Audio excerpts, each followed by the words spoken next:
How to block someone on Monopoly Go. So all you have to do is to open your Monopoly Go application and it will look like this. It will lead you here to your leaderboard. Now, here on the bottom part, you'll see four options. You just have to click on friends. And here this will pop out. It says friends and family.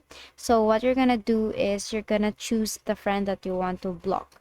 It's not actually blocking someone, but removing that friend. So basically, you just have to tap on leaderboard here or your friends, and then all you have to do is to click on the friend that you want to block or to remove.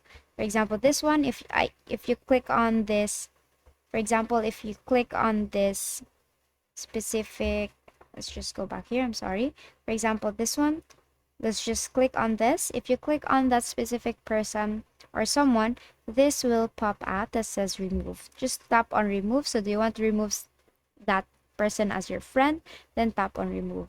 Well, you cannot block that person, but what you can do is you can remove that person from your Monopoly Go friends list. And basically that's it. That's how you block someone on Monopoly Go, and that is all for today. If this video helped you, please don't forget to like, share, and subscribe to our YouTube channel to show your support. Thank you for watching.